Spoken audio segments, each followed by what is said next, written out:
아비삭을 아내로 맞이할 수 있게 해달라고 요구하면서 그 이면에는 반란을 준비했던, 그러니까 2차 반란을 준비했던 아도니아는 결국 반역이라는 명분으로 솔로몬에 의해 죽임을 당했습니다.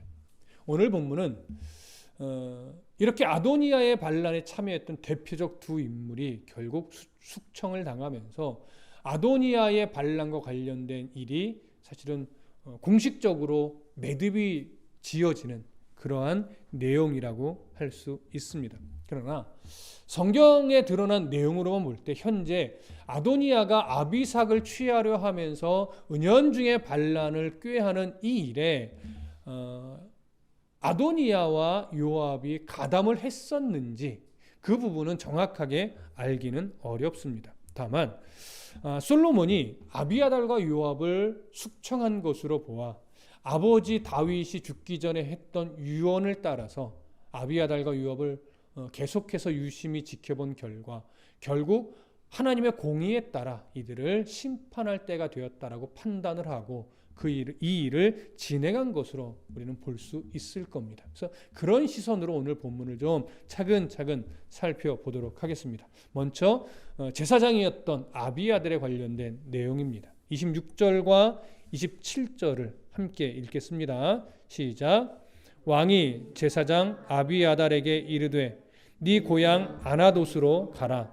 너는 마땅히 죽을 자이로되 네가 내 아버지 다윗 앞에서 주 여호와의 궤를 메었고 또 내 아버지가 모든 환난을 받을 때에 너도 환난을 받았은즉 내가 오늘 너를 죽이지 아니하노라 하고 아비아달을 쫓아내어 여호와의 제사장 직분을 파면하니 여호와께서 실로에서 엘리의 집에 대하여 하신 말씀을 응하게 함이더라. 자, 솔로몬 왕은 제사장 아비아달을 죽이지 않고 제사장직만 파면했습니다. 그래서 제사장직을 파면했다는 것은 그는 태어나면서부터 사실은 그 아론의 후손으로서 제사장 가문에서 태어나 나이가 찼을 때부터 그는 제사장으로 살아왔고 또 나이가 차면서 그는 대제사장이 됐죠. 모든 제사장들을 대표하는 인물이었는데 여기서 말하는 제사장직을 파면했다라고 하는 것은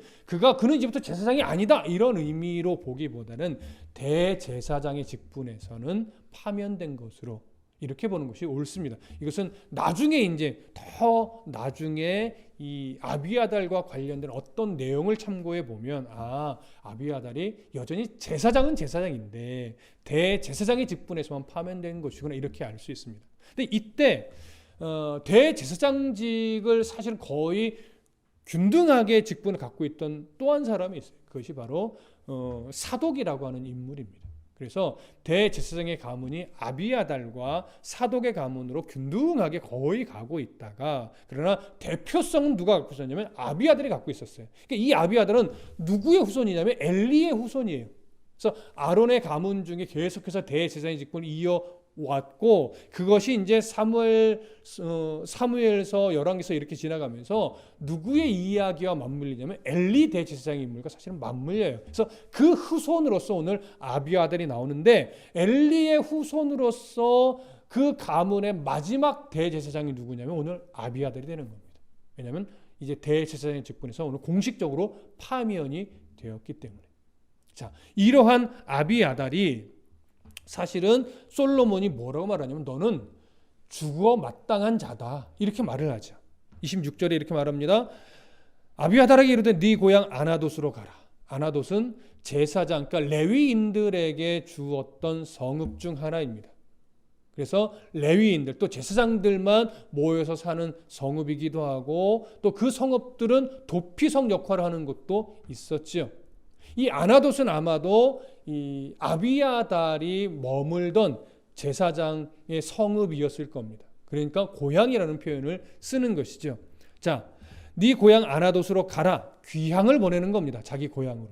귀향을 보내면서 뭐라고 말하냐면 너는 마땅히 죽을 자이로되. 자, 마땅히 죽을 자다. 당연히 어떤 사건을 말하는 걸까요? 얼마 전 아비아달의 반역에 함께 가담했던 그것도 주축 세력으로 아도니아의 반역에 종교적 세력으로 합세한 것이 아비아달이죠. 바로 이 사건을 의미하는 겁니다. 그런데 이 아비아달을 이 솔로몬이 죽이지 않고 고향으로 돌려보내요. 귀향을 보내요. 너는 죽어 마땅한데 내가 죽이지는 않는다. 귀향을 보낼 뿐이지. 그래서 죽이지 않는 이유에 대해서 뭐라고 언급을 하냐면 두 가지를 제시하는데, 첫 번째, 네가 내 아버지 다윗 앞에서 주 여호와의 궤를 메었던 자이기 때문에. 그리고 또 하나는 뭐냐면, 또 내 아버지가 모든 환난을 받을 때에 너도 환난을 받았기 때문에 내가 너를 죽이지는 않는다, 이렇게 말합니다. 자, 그러면 첫 번째로 제시했던 이유, 네가 내 아버지 다윗 앞에서 주 여호와의 궤를 메었기 때문이다 라고 말하면, 이 여호와의 궤를 아버지 다윗 앞에서 메었던 사건은 무엇을 말할까요? 보편적으로 볼 때 일단은 두 가지 상황이 있습니다. 첫 번째 상황은 언제냐면, 다윗이 막 왕으로 즉위를 하고 나서 오벳 에돔의 집에 오랜 시간 방치되어 있던 하나님의 궤, 이것을 다윗성으로 옮겨가는데, 이 옮겨가는 과정을 우리는 사무엘에서 살펴봤을 때 얼마나 큰 은혜가 있었는지 나누었었어요. 그때 그 언약궤를 다윗성으로 인도해 갈 때 이것을 주도했던 대제사장이 누구냐면 바로 아비아달이에요. 그리고 또 한 번의 사건이 있었죠. 언제일까요? 다윗이 아들 압살롬의 반역에 의해서 도망자의 신세가 돼서 피난을 갈 때, 그때 아비아달이 하나님의 언약궤를 메고 와서 다윗을 따르겠습니다, 이렇게 이야기했던 적이 있습니다. 그때 다윗은 뭐라고 말했습니까? 언약궤를 함부로 옮기지 말아라. 예루살렘으로 돌아가라. 다만 네가 예루살렘에 가서 나를 배신한 척하고 그 상황들을 나한테 소식을 전해주라 하면서 위험을 불사하고 다윗을 도왔던 적이 있죠. 그때 다윗 앞에서 언약궤를 메고 왔던 적이 있습니다. 솔로몬은 지금 그때를 기억하는 겁니다. 두 가지 상황이 다 다윗 앞에서 언약궤를 메었던 일이고, 이 일을 솔로몬이 기억하는 거지만, 솔로몬은 특별히 어느 때에 조금 더 초점을 맞췄을까요? 바로 압살롬에 의해 아버지 다윗이 반역을 당했을 때, 그때 압살롬의 편에 서지 않고 다윗 편에 서서 언약궤를 메고 따르려고 했던 이때의 모습을 솔로몬은 귀하게 인정을 해준 겁니다. 그 다음에 두 번째, 또 내 아버지가 모든 환난을 받을 때에 너도 환난을 받았기 때문이다, 이렇게 말합니다. 자, 그러면 아버지 다윗이 환난을 받을 때 아도니아도 함께 환난을 받았다고 해요. 이것도 똑같이 두 가지 상황이 있습니다. 첫 번째는 언제냐면, 제사장 아비아달의 아버지가 누구냐면 아히멜렉이에요. 아히멜렉이 누구냐? 사무엘상 22장에 나오는 사건인데, 아히멜렉이 노베 제사장이었던 아히멜렉이 누구를 도와주냐면 사울을 피해서 죽음을 피해 도망가던 다윗을 도와줬어요. 근데 이 이야기를 사울이 듣고 노브로 가서 이 아히멜렉뿐만이 아니라 85명의 제사장들을 어떻게 다 죽여버려요. 이때 아히멜렉의 아들이었던 아도니아는 정말로 간신히 목숨을 건집니다. 도망 나와서 살게 되죠. 그러면서 누구한테 갔냐면 다윗에게 가요.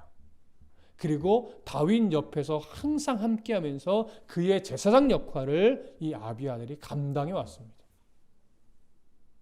그것도 귀한 공로죠. 그래서 아버지 다윗이 환난을 받을 때 이 아비아달이 함께 환난을 받았다는 이야기를 하는 건데, 또 한 번이 있어요.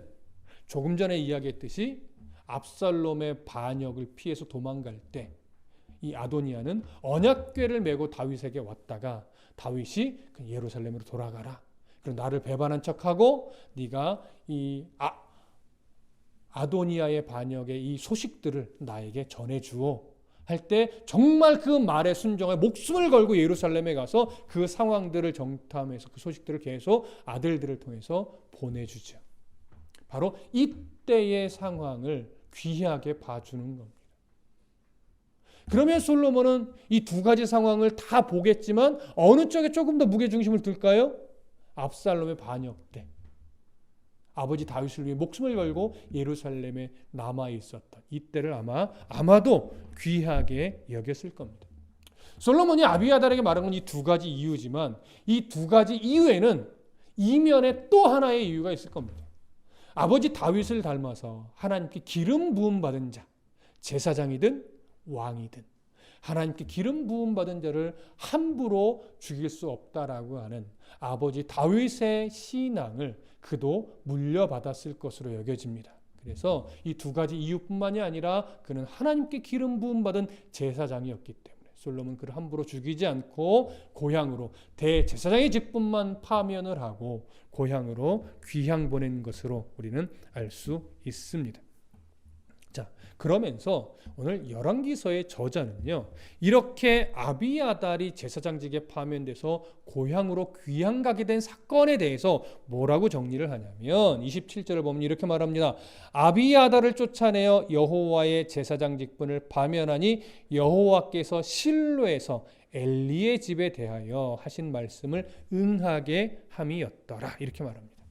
하나님의 예언, 저주의 예언이 성취된 것으로 본다는 얘기죠. 그런데 이것이 실로에서 엘리 집에 대하여 하신 말씀이라고 얘기해요. 이때를 기준으로 본다면 약 100년 전의 사건입니다. 이때를 기준으로 본다면 약 100년 전. 성경으로 보면 사무엘상 2장에 있는 내용이겠죠. 여러분 잘 알고 있다시피 사무엘이 막 태어나는 그 시대죠. 태어났던 그 시대. 그때 대제사장이 엘리였는데 그의 두 아들 홈니와 비느하스가 있었습니다. 아시다시피 홈니와 비느하스는 아버지가 대제사장이고 그의 아들들로서 제사장의 역할을 감당하며 제사를 어떻게 해요? 인도했죠. 많은 백성들이 제물을 갖고 오면 그 제물을 받아서 하나님께 제사를 드리던 이런 제사장이었단 말이에요. 그런데 이들이 얼마나 하나님 보시기에 악행을 저질렀냐면 하나님께 드리러 온 이 제물을 함부로 여기고 업신여기고 제물을 자기 마음대로 막 사용을 했어요. 하나님께 줘야 될 것도 자기가 취하기도 하고 백성들이 하나님 앞에 드리는 예물을 함부로 엉클어뜨렸습니다. 하나님께 드린 제사를 무시하고 업신여긴 거죠. 그것뿐만이 아니라 성경은 뭐라고도 증언하냐면 성막에서 수종드는 여인을 말하자면 겁탈했다라고까지 말해요. 성폭행을 하는 거죠. 자, 이렇게 큰 사건을 아버지 엘리 대제사장이 들었어요. 그러면 어떻게 해야 됩니까? 아무리 두 아들이고 아무리 제사장이라 하더라도 그렇기 때문에 더 하나님의 공의에 의해 그 아들들을 징계하고 심판했어야 돼요. 그런데 그러지 못했어요. 하나님은 엘리가 두 아들에 대해서 너무나 과하게 관대했던 이 부분을 참으로 악하게 보았습니다.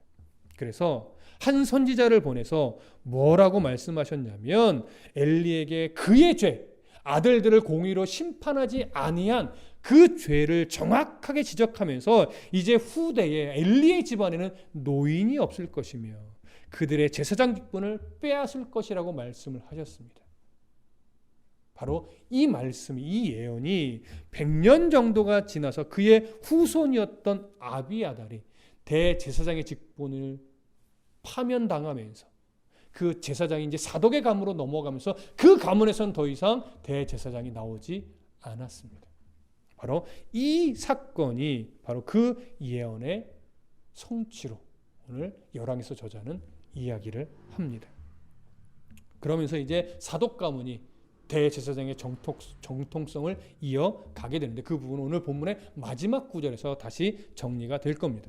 자, 만일 아비아달이 자신들의 선조, 멀지 않은 선조잖아요. 100년 전 선조면 그저 증조 할아버지 정도 되나요? 뭐 그 정도 될 것 같아요. 엘리의 가문에 내려진 이 저주를 이 아비아달이 알았다면 그 저주를 유산으로 물려받지 않기 위해서도 더 하나님 앞에 바르게 서 있어야 했는데 이 아비아달은 그러지 못했어요. 참으로 속상하고 안타까운 것은 뭐냐면 참으로 오랜 시간 다윗과 함께하면서 하나님 앞에 그래도 부끄럽지 않은 제사장의 역할을 오랜 시간 감당했어요. 다윗 편에도 섰어요. 목숨을 걸고 하나님이 세우신 다윗을 섬기려고 노력했어요. 얼마나 귀합니까? 그런데 결국 그의 인생의 끄트머리쯤 와서 이때 나이가 80세쯤 됐을 무렵이에요. 이 인생의 끄트머리쯤 와서는 이 제사장 직분을 감당함에 있어서 인간적 교만으로 무엇과 손을 잡았냐면 바로 아도니아라고 하는 정치 세력과 손을 잡아버린 거예요.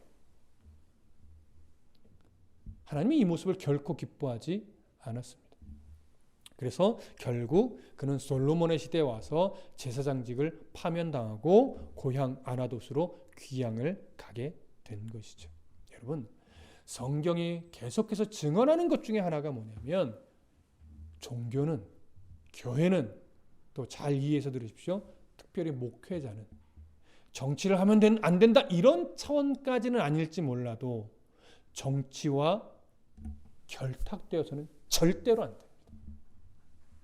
왜냐하면 정치와 결탁되는 순간 종교적 순수성은 잃어버릴 수밖에 없어요. 종교는, 목회자는 철저하게 하나님 앞에서만 서야 되는 자들입니다. 오늘 이 아비아달을 통해서 아무리 그의 일평생 하나님 앞에 순전한 씨름을 쌓아왔다 하더라도 한순간 하나님이 기뻐하시지 않는 종교와 손을 맞잡을 때 그 결과가 어떻게 되는지 경고적 사인으로 우리에게 교훈하고 있는 면도 일면 있다라고 저는 여겨집니다. 그래서 이 아비아달에게 참으로 안타까운 것은 왜 그 인생의 끄트머리에 80세가 될, 그러니까 아도니아의 세력에 합세했던 것은 기껏해 몇 년 전일 거 아니에요. 70세 고 어간일 거예요. 70세 중반 이러지 않겠습니까? 그 인생의 끄트머리에 더 순전하게 하나님 앞에 긴장하며 올바른 제사장으로 계속 서 있어야 되는데 왜 그것을 하나님께 묻지도 않고 하나님의 뜻도 구하지 않고 종교 세력과 손을 맞잡았을까? 이게 참으로 안타까운 부분인 겁니다. 결국 그 결과 대제사장직의 파면을 당했고 엘리에게 내려졌던 하나님의 이 심판의 예언이 결국 이때 성취가 됩니다. 그리고 이제 그와 함께 반역에 동참했던 군 세력, 바로 요압에 대한 내용으로 넘어갑니다. 함께 보시죠. 28절입니다. 28절 함께 읽습니다. 시작. 그 소문이 요압에게 들림에 그가 여호와의 장막으로 도망하여 제단불을 잡으니 이는 그가 다윗을 떠나 압살롬을 따르지 아니하였으나 아도니아를 따랐음이더라. 자, 요압에게 무슨 소문이 들렸냐면 대제사장 아도니아가 대제사장의 직분에서 파면당하고 고향 아나돗으로 귀향을 갔다. 이 소식을 딱 들어요. 듣자마자 그는 어디로 열심히 달려가냐면 성전으로 달려갑니다. 성전으로 달려서 뭘 잡으냐면 제단 뿔을 잡아요. 이전에도 말씀드렸지만 제단 뿔을 잡는다는 것은 뭐냐면 실수로 사람을 죽였거나 또 뭐 억울한 누명을 썼거나 이런 사람들이 정식적으로 재판을 받고 하나님의 보호를 요청하기 위해서 제단 뿔을 잡는 거예요. 그러면 함부로 그를 끌어내릴 수 없고 함부로 죽일 수가 없습니다. 그래서 그런 자들은 일단 그를 보호하면서 정식적인 재판을 공의롭게 받게 도와줍니다. 그래서 정말 이것이 부지 중에 실수란 것이든 억울한 것이든 할 때는 그를 죽이지 않고 도피성으로 보내든 그를 지켜주지만 그가 고의로 사람을 죽였다든가 정말 분명한 율법에 어긋나는 행위를 했다면 그 율법에 해당하는 그 심판을 받게 합니다. 그런 이유로 사실은 제단뿔을 잡는 거예요. 근데 지금 요압은 그런 이유가 아니죠. 어떻게 해서든지 죽지 않고 목숨을 구걸해서라도 살아보려고 하는 그런 속셈으로 달려가서 제단뿔을 잡은 거예요. 그럼 왜 이렇게 달려갔어요? 제사장 아비아달이 대장집에서 파면당하고 고향으로 귀향 간 것이 아도니아와 반역했던 이 일과 연관이 있음을 뻔히 알았던 거죠. 그래 결국 아비아달 다음엔 누구라고 생각하는 거예요? 자신이라고 생각하는 거지. 그걸 딱 간파한 이 요압은 성전으로 달려가서 제단불을 잡습니다. 자, 이 소식이 누구한테 전해지냐면 솔로몬에게 전해집니다. 29절과 30절 함께 읽습니다. 시작. 어떤 사람이 솔로몬 왕에게 아뢰되 요압이 여호와의 장막으로 도망하여 제단 곁에 있나이다. 솔로몬이 여호야다의 아들 분하야를 보내며 이르되 너는 가서 그를 치라. 분하야가 여호와의 장막에 이르러 그에게 이르되 왕께서 나오라 하시느니라. 그가 대답하되 아니라 내가 여기서 죽겠노라. 분하야가 돌아가서 왕께 아뢰어 이르되 요압이 이리이리 내게 대답하더이다. 자, 무슨 말이냐면 솔로몬은 성전으로 가서 제단불을 잡고 있다. 요압이 이 이야기를 듣고 나서 이제 군 세력인 분하야를 보냅니다. 가서 이 요압을 성전 밖으로 나오게 해서 그를 죽여라. 이렇게 명령을 내린 거예요. 분하야가 달려갔죠. 군인들을 데리고. 그래서 솔로몬의 명을 전하면서 솔로몬의 왕의 명령이다. 성전 밖으로 나와라. 그런데 요압이 그 말을 듣지 않아요. 난 그냥 성전 안에서 죽겠다. 절대 안 나간다. 이렇게 버티면요. 당시 기본적 정서는 그를 억지로 끌어내지도 못하고 성전 안으로 들어가서 그를 죽일 수도 없습니다. 그래서 지금 분하야가 성전에서 나오지 않고 버티는 이 요압을 함부로 얻지 못하고 이 상황을 고스란히 솔로몬에게 다시 가서 전달을 하고 어떻게 할까요? 그 뜻을 구하게 되는 겁니다. 자, 그 장면이 이제 그 다음 절이죠. 31절부터 33절을 읽겠습니다. 시작. 왕이 이르되 그의 말과 같이 하여 그를 죽여 묻으라. 요압이 까닭없이 흘린 피를 나와 내 아버지의 집에서 네가 제하리라. 여호와께서 요압의 피를 그의 머리로 돌려보내실 것은 그가 자기보다 의롭고 선한 두 사람을 쳤음이니 곧 이스라엘 군사령관 넬의 아들 아브넬과 유다의 군사령관 예델의 아들 아마사를 칼로 죽였음이라. 이 일을 내 아버지 다윗은 알지 못하셨나니 그들의 피는 영영이 요압의 머리와 그의 자손의 머리로 돌아갈지라도 다윗과 그의 자손과 그의 집과 그의 왕위에는 여호와께로 말미암는 평강이 영원히 있으리라. 자, 솔로몬은 그 이야기를 듣자 분하야에게 뭐라고 말하냐면 그의 말과 같이 하여 그를 죽여 묻으라. 그러니까 내가 성전에서 죽겠다 이렇게 버텼잖아요. 그래서 솔로몬이 다시 뭐라고 말하냐면 그래? 그럼 그를 죽여 성전에서라도 이렇게 말하는 겁니다. 근데 성전에서라도 죽이란 얘기는 성전 안에 들어가서 칼로 찔러 죽이라는 그런 의미이기보다는 어떤 의미냐면 제단불을 잡고 있어 괜찮아 억지로 끌어내려 힘으로 무력으로 끌어내려 그리고 성전 밖으로 끌고 나와서 거기서 죽이라는 의미예요. 성전 안에서 죽이라는 의미는 아닙니다. 근데 왜 이렇게 요구를 하냐면 솔로몬은 이제 설명을 하긴 하지만 지금 요압은 성전의 보호를 받을 만한 자격이 안 된다라고 하는 거예요. 그는 마치 자기가 성전의 보호를 받을 수 있는 자격이 되는 양 제단불을 받고 있지만 그는 그런 자격자가 되지 않으니 끌어내려 그래서 죽여. 그래도 그렇게 죽이는 것은 율법의 저촉이 안 되니 너희들에게 그 하나님의 벌이 내려가지 않을 거다 이 얘기를 하는 거예요. 자, 그러면 근거가 어디 있느냐? 출애굽기 21장으로 한번 가봅니다.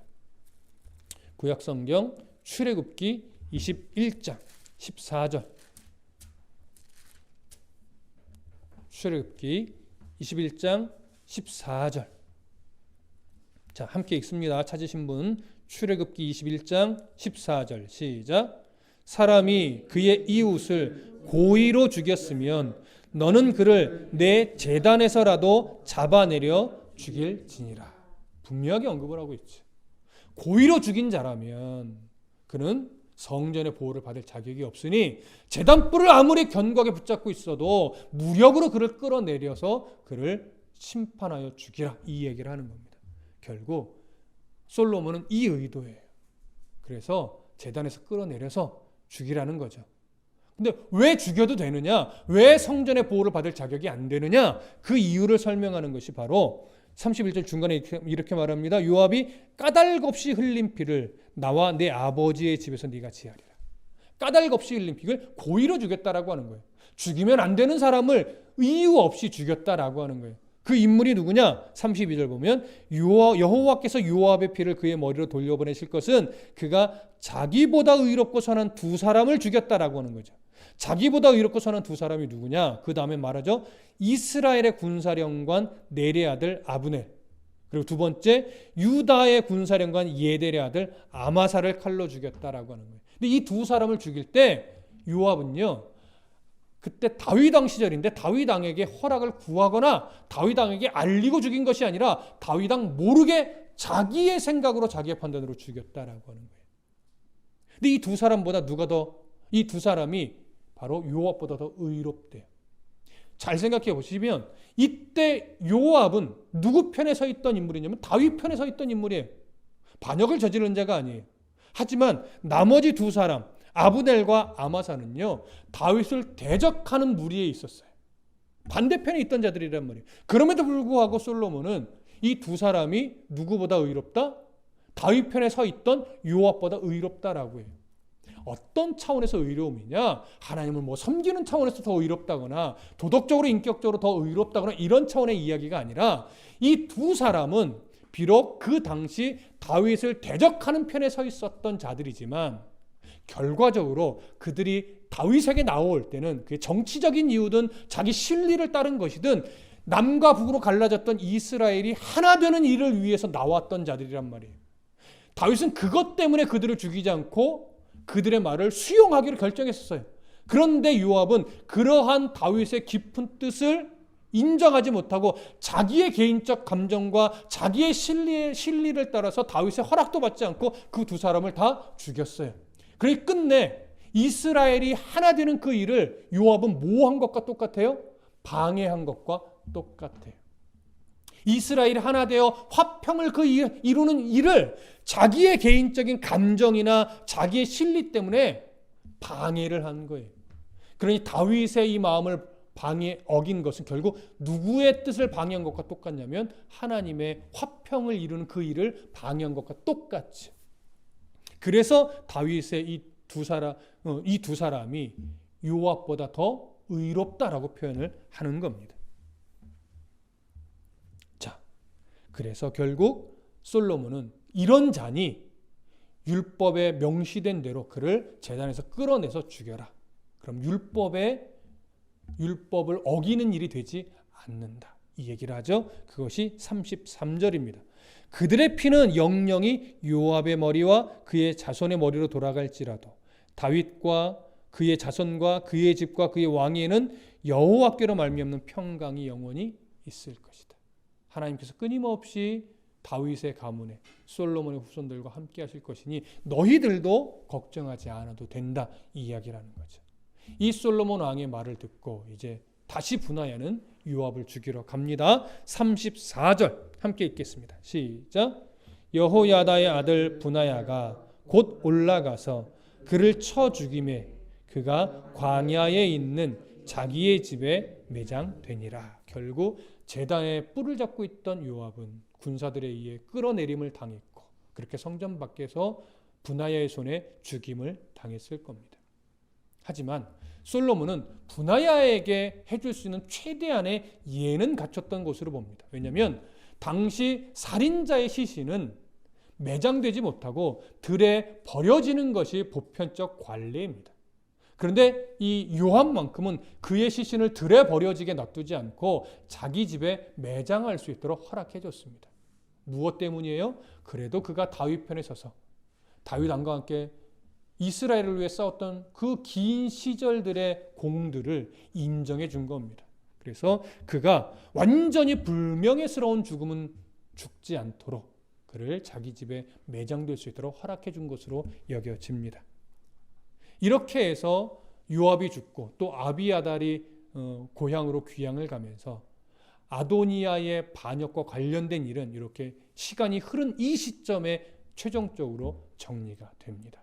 그리고 이제 솔로몬의 이 정치 조직이 개편이 되죠. 35절입니다. 함께 읽겠습니다. 시작. 왕이 이에 여호야다의 아들 브나야를 요압을 대신하여 군사령관으로 삼고 또 제사장 사독으로 아비야다를 대신하게 하니라. 이제 솔로몬의 왕국에 있어서 최고 군사령관으로는 브나야가 올라섰습니다. 그리고 종교 지도자 대제사장으로는 사독이 올라서게 됩니다. 이러면서 이제 솔로몬 왕국은 이 줄기를 따라 쭉 안정감 있게 가게 되죠. 자, 오늘 이 아도니아의 반역에 가담했던 종교 세력 아비야달 그리고 군 세력 요압이 숙청되고 귀향을 가는 이 장면을 우리가 정리하면서 언급을 했지만 안타까운 것이 뭐냐면 두 사람 다 다윗 시절에 다윗에게 충성을 하며 하나님 앞에 제사장으로서 다윗과 함께 그 힘겨운 시간들을 함께 보냈던 인물이라는 사실이에요. 그럼에도 불구하고 인생의 끄트머리쯤 와서 하나님의 뜻을 구하지 않고 자신의 실리나 또는 정치적 야망이나 이 탐심을 가지고 하나님의 뜻에 어긋나는 정치 세력과 손을 맞잡은 결과 이전에 하나님 앞에 보였던 좋은 일들이 다 수포로 돌아가고 결국 귀향을 가고 죽임을 당하는 이런 안타까운 결말을 보게 되었다라고 하는 사실이죠. 여러분, 이 사실이 오늘 우리에게는 어떠한 교훈으로 올 수밖에 없냐면 정말 내가 하나님 앞에 바르게 살려고 하는 또 내가 하나님 앞에 내어드리는 신앙적 노력, 종교적 열심 이런 것들이 정말 하나님의 뜻 안에 있는 것인가? 아니면 이게 나의 만족과 나의 유익을 위한 그러한 신앙적 열심 또는 종교적 열심인가? 여러분, 이런 분별은 끊임없이 가져야만 합니다. 이 선택의 사이에서 정말로 하나님의 뜻 안에 있는 종교적 열심을 가질 때 그 사람은 끝까지 하나님의 거룩한 인도를 받으며 은혜 안에서 살아가는 성도가 되겠죠. 그러나 이 분별이 결코 쉽지는 않습니다. 왜 쉽지 않느냐? 교회도 규모가 커지고 재력이 쌓이고 사람이 늘어나면 목회자도 또 교회도 자꾸 분별력을 잃고 하나님의 방법대로 시작을 하고 하나님의 방법대로 교회를 세워갔는데 교회가 커지면 뭔가 이름값이 생기면 점차 교회가 무엇을 자꾸 붙잡으려는 시도를 하게 되냐면 세상의 방법을 붙잡으면서 유명해지는 싸움을 하게 되는 경우가 꽤 많이 있습니다. 그렇게 되면 교회의 외형은 아름다울 수 있고 교회 이름은 세상에 널리 알려질 수 있지만 하나님의 임재는 사라지게 됩니다. 경건의 모양은 있으나 능력은 없는 그런 죽은 교회가 되게 마련이죠. 목회자도 성도도 죽을 때까지 이런 믿음의 경주를 달려가야 하는 자들입니다. 끊임없이 나의 걸음이, 나의 선택이, 나의 열심이 하나님의 뜻 안에 있는 것인가? 이걸 위해 고민하고 기도하고 뜻을 구하고 몸부림치면서 조금이라도 하나님의 뜻에 벗어나지 않으려고 애쓰는 것이 이것이 믿음의 경주의 줄기란 말이죠. 그래서 꼬린 지점이 다가올수록 이 긴장감을 놓치지 말고 더욱더 바르게 달리고 있는 것인지 점검하는 이 씨름이 정말 필요합니다. 어느 때까지? 고린 지점을 통과할 때까지. 여러분, 종종 유튜브나 인터넷에 보면 재밌는 영상이 이렇게 돌아다니잖아요. 근데 그 재밌는 영상 중에 재미있지만 참 안타까운 장면을 봐요. 여러분들도 아마도 보았을 건데 저희 애들도 재밌으면 저를 이렇게 보여주거든요. 아빠 이것 좀 봐봐. 근데 그 중에 하나가 뭐가 있냐면 자전거든 스케이트든 정말 여러 명이 경기 출발해서 열심히 다녀서 골인 지점을 딱 눈앞에 뒀습니다. 아직 통과하지 않았어요. 그런데 딱 보고 내가 1등인 거야. 아직 통과하지 않았는데. 그래서 두 손을 높이 들고 만족해하면서 기쁨을 누립니다. 이렇게 긴장을 푸는 몇 미터 그 순간 뒤에 따라오던 열심히 따라오던 그 사람이 오히려 1등 통과 지점을 먼저 지나가죠. 그래서 1등인 줄 알고 두 손 높이 들고 만끽하고 있는데 돌아보니까 자기가 1등이 아니라 몇 등이 되어 있어요? 2등이 되어 있어요. 여러분, 운동선수는요, 특히 1등을 다투는 운동선수는 골인 지점을 통과할 때까지 긴장을 늦추면 안 되죠. 그리스도인의 믿음의 경주도 다르지 않습니다. 물론 그리스도인의 믿음의 경주는 1등을 가리는 경주는 아닙니다. 완주를 하는 경주죠. 완주만 하면 누구든 다 하나님 보실 때 다 1등으로 인정받는 경주가 믿음의 경주입니다. 하지만 중요한 것은 1등이냐 2등이냐는 아니지만 그 믿음의 경주를 달려감에 있어서 얼마나 하나님의 뜻대로 달려왔는가, 하나님이 이걸 보십니다. 근데 하나님의 놀라운 섭리는 고린 지점을 통과했다고 하는 것은 결국 무엇과 같냐면, 정도는 다를지 모르겠지만 하나님이 그의 인생을 만지고 섭리하고 다듬어서 끝내 하나님의 뜻대로 살게 결과를 만들어 놓고 들어가게 하시는 하나님의 놀라운 섭리도 우리는 또 발견을 하죠. 그러나 그건 하나님께서 우리를 만져가시는 방법이고, 우리의 입장에서는 어떤 태도를 늘 잃지 말아야 돼요. 긴장감을 잃어버리지 않는다. 내가 정말 주님의 뜻대로 판단하고 선택하는 이 일에 애쓰고 있는가? 난 정말 잘 가고 있는가? 아니, 난 정말 바르게 가고 있는가? 나는 정말 하나님의 뜻을 붙잡고 가고 있는가? 주님이 인정할 만한 헌신을 하고 있는가? 주님이 기뻐할 만한 삶의 흔적을 내가 갖고 있는가? 이런 고민들, 이런 안타까움들, 이것을 죽을 때까지 놓치지 않는 거죠. 그럼 가끔 다른 교회에서 이렇게 신앙생활하다가 이런저런 이유로 마음 아픈 일, 상처들을 겪고 저희 교회로 오시면서 함께 신앙생활을 할 때 가끔 저에게 그런 부탁을 하시는 성도분이 있어요. 목사님은 은퇴하실 때까지 그러지 않으셨으면 좋겠어요. 결국 뭐 하나죠. 목사님은 변질되지 않았으면 좋겠어요. 교회가 커졌다고 교만 떠는 목사님 되시지 않으셨으면 좋겠어요. 사람 많이 늘어났다고 굉장히 거들먹거리는 목사님 되시지 않았으면 좋겠어요. 돈을 쫓아가는 목사님이 되지 않았으면 좋겠고, 인기 쫓아가는 목사님 되지 않았으면 좋겠고, 명예 쫓아가는 목사님 되지 말고 지금처럼 말씀 바르게 연구하고 말씀 바르게 전하고 말씀대로 살려고 하는 그런 몸부림이 끝까지 있는 목사님으로 끝까지 계셔주시고 은퇴해 주셨으면 좋겠어요. 이런 이야기잖아요. 결국 저도 그 소망을 지금도 붙잡고 있는데, 제가 이것이 흐려지는 순간 저도 이런 책망을 하나님 앞에 받겠죠. 그래서 저도 끊임없이 그런 안타까운 흔적을 목회 말년에 남기는 그런 어른 목사님들처럼 되지 않기 위해서 지금도 끊임없이 생각하고 이야기하고 또 분별하려고 노력하고 있는 겁니다. 그럼에도 불구하고 종종 연약해서 실수하기도 하지만 그런 것들은 좀 기도해 주시고 긍휼히 봐 주시기를 부탁드립니다. 그러나 노력할 겁니다. 여러분들도 노력해 주셔야 됩니다. 코로나가 장기화되면서 우리는 어색했던 온라인 예배가 지금 너무나 익숙해져 가는 듯 보이는 경우가 좀 있습니다. 그러다 보니까 차라리 편하다, 그냥 쭉 온라인 예배를 드릴까? 이런 생각을 하는 성도들이 은연중에 좀 있습니다. 익숙함에 속는 거죠. 여러분, 온라인 예배는 한시적인 보조수단일 뿐입니다.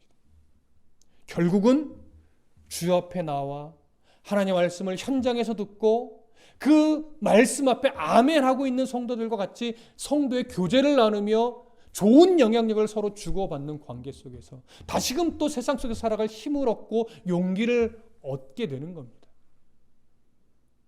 그러한 은혜는 이런 온라인상으로는 충분히 주어질 수가 없습니다. 온라인은요, 누구에게만 주가 될 수밖에 없냐면 공산국가라든가 예배하고 싶지만 예배할 수 없는 환경에 있는 사람들, 그런 사람들에게는 주가 될 수 있으나 그런 상황이 아니라면 한시적인 보조수단이지 그것이 지나서 내가 나아올 수 있는 상황이라면 그 보조 수단에 의지하지 말고 현장에 나서 예배해야 됩니다. 이런 것들도 우리는 분별력입니다. 익숙함에 속으시면 안 됩니다. 여러분, 이 코로나 때문에 교회를 안 나오다 보니까 처음에는 그래도 교회 좀 안 나가니까 편하네 이러다가 좀 길어지니까 어떻게 고백해요? 몸은 편한데 마음이 불편해요. 빨리 나가야 될 텐데. 근데 그게 또 한 단계 지나가면 어떻게 돼요? 괜찮네. 뭐 별일 일어나는 것도 아니고. 여러분, 그런 익숙함에 속을 때 하나님이요, 그때마다 막 벌을 주고 사고가 나게 하고 이러지는 않습니다.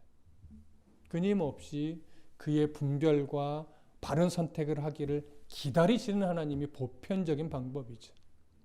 아직 하나님이 내가 그런 그러니까 하나님 보시기 이쁘지 않은 지금 생각을 하고 있는데 나한테 하나님이 별 나쁜 일이 일어나지 않게 하시네. 그건 뭐냐면 아직 기회를 주시는 거예요. 그런 생각이 하나님 기뻐하지 않은 생각이라는 것을 알고 인정하고 빨리 주 앞으로 건강한 분별과 건강한 판단을 가지고 나오라는 거죠. 여러분, 하나님의 은혜를 사모하기보다 익숙함에 속아서 습관적이고 기계적인 예배, 또 어떤 열심에 묶인 예배, 이런 신앙생활이 아니라 더욱더 은혜를 사모하면서 날마다 하나님의 은혜에 배고파하는 성도, 날마다 하나님의 은혜를 목말라 하는 성도, 이런 성도의 삶이 되셨으면 참 좋겠습니다. 하나님의 은혜의 목마름이 우리 안에 자꾸 식어지는 순간 우리는 병들어가고 있는 겁니다. 온라인상에 있든지 오프라인으로 모이든지 바쁘든지 안 바쁘든지 어떤 상황에 놓여 있든지 가장 먼저 나를 점검할 것은 지금 내 안에 하나님이 주시는 은혜에 대한 목마름이 있는가?